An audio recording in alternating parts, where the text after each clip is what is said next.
Let's talk about some of the more advanced formulas like the if statement, then and else statements.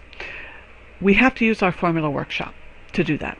So we're going to go down along the side where our formula fields are. We're going to do a new one. We're going to call this discount. And we're going to say OK. Now to start with, how will the formula be defined? Well, it's going to be defined as an if, then, else statement. So over here into functions and operators, we are specifically looking for control structures. And we can see under operators, there's the control structure. So this is an if something, then something, else something. And I'm going to double click that. Now, the mouse is flashing where it wants you to actually put in a field or another formula. For us, we're going to find out up above the unit price. If the unit price equals a value, and we're going to say what it equals.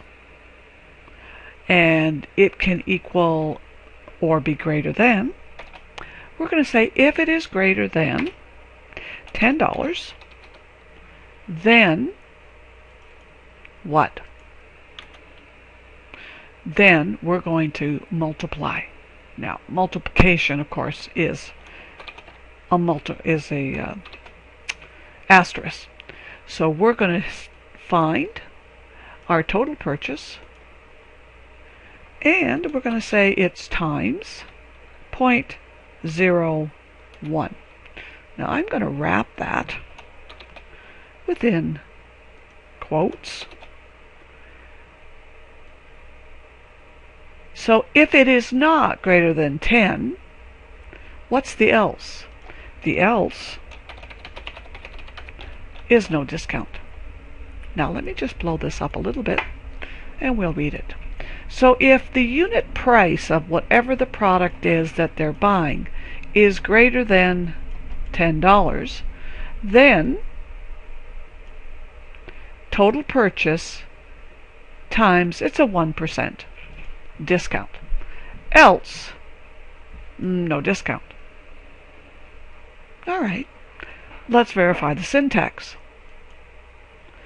And notice it says a currency amount is required. A currency amount, not a text. So can we do 0? So I'm going to verify the syntax, and it looks good. Now we're going to save and close that. Now this is a proof of concept. Now because of that, I'm going to get rid of the region, and I'm going to bring that discount in. Now remember, it was based upon the unit price of $10. Let's preview the report. Now it is a little tight here, but unit price is this, so they certainly get a discount. And notice my choices here. So it is working. So this one, the unit price was $8.99. So what is 10%? Roughly, or 1% of that, $27. And it is, of course, rounding this up. So it is working exactly as planned. And that's an if, else, then statement. And that's the end of the demo. Let's talk about filtering data by using a formula or conditional filtering. We can use the and we can use or operators to do this. Now within here, we do have our customer name, order date, quantity, and so forth. But we want to do filtering here by state. So let's prove a point. Let's bring in the state field. So up here, in our customers, we have all of our choices. Let's select region and bring that in. And let's see what the region field actually holds. And it is by state. And we can see. Now what we want is a specific equals certain elements.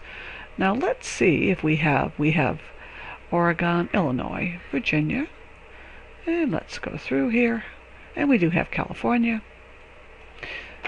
So now let's go back to design, and we are going to do a formula, but not from the side. We're actually going to do a select option to select based upon a formula. Now across the top, the select expert, that's our section, that's our formula. If we move over, this is the select expert, and we have different choices here. We're going to do record because we only want to select specific records, and I'm going to delete the ones that are here. I'm going to do a new one. Now this new one is based upon region, which is in the report already, and if it is equal to, we're going to pick California. But I also want it to be equal to MA, CA, and MA.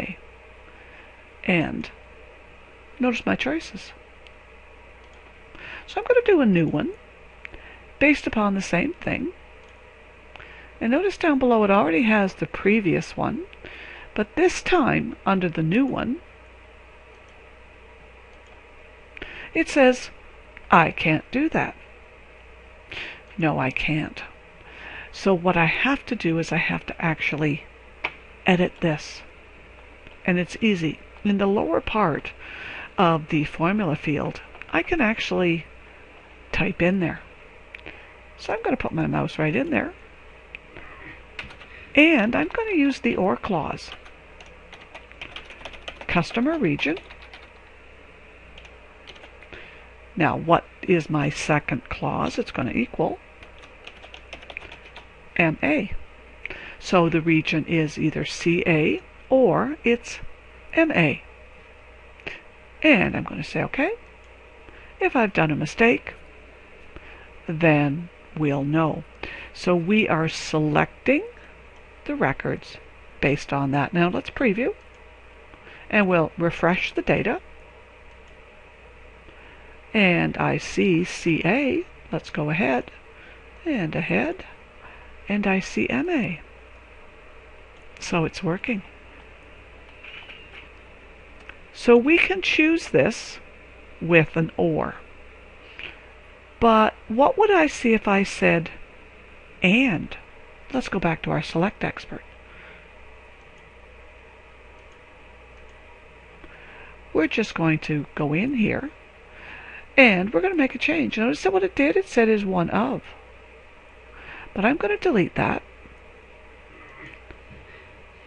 Get all my records back. Go back to my select expert based on region.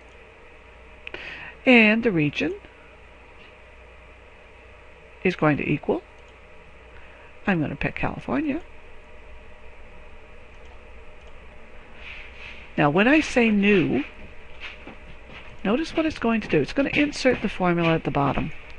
But this time I'm going to use the word and I'm actually going to cheat a little.